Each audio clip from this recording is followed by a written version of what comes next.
안녕하세요, 염창환입니다. 오늘의 주제는 방사선 치료만 받아도 암을 완치시킨다입니다. 네, 방사선 치료는 국소요법이라 완치라는 생각을 못했습니다. 그러나 지금은 다릅니다. 방사선 치료만 잘 받아도 암이 완치될 수가 있습니다.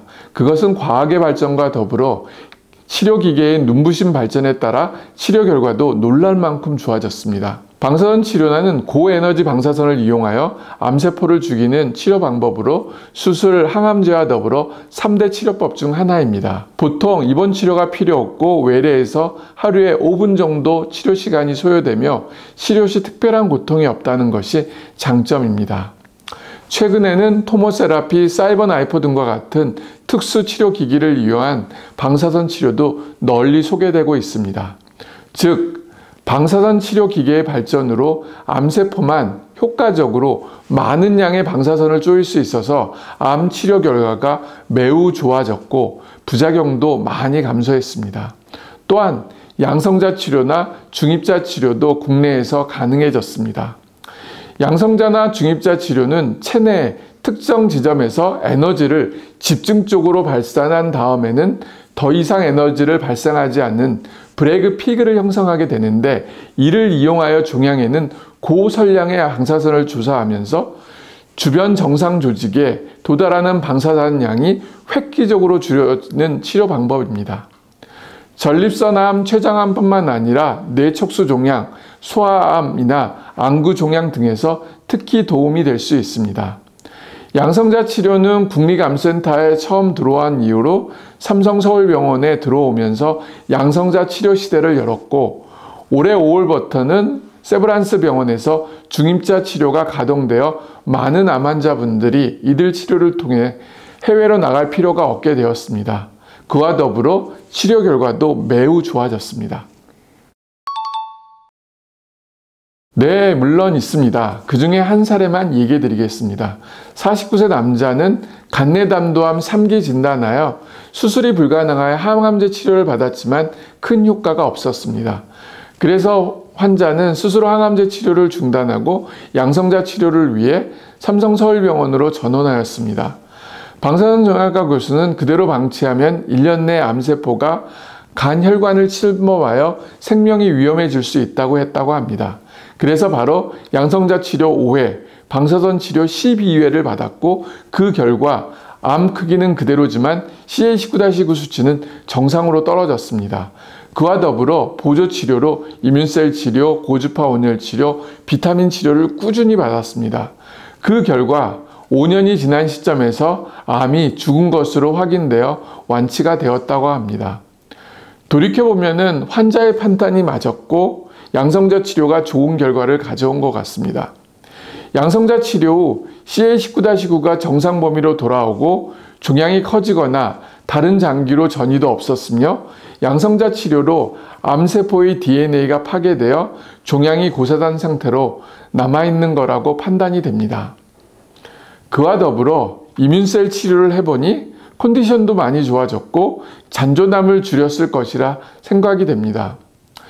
양성자 치료 후 위궤양 증상이 있어서 약물 치료를 받았고, 그와 더불어 이기압, 고압산소 치료, 아이벡스 기계를 이용하여 10회 이상 치료를 받아서 위궤양 증상도 없어졌습니다.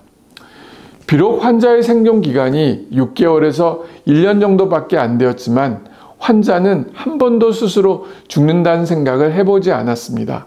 즉, 치료에 대한 확신이 있었고 그것을 슬기롭게 이겨낼 것이라는 생각을 했습니다. 환자분은 처음에는 항암제 치료를 받은 병원은 아슴병원이었지만 그 다음 양성자 치료를 받은 병원은 서울삼성병원이었고, 그리고 환자분 본인에 따라 서울대병원과 세브란스 병원도 다녔습니다.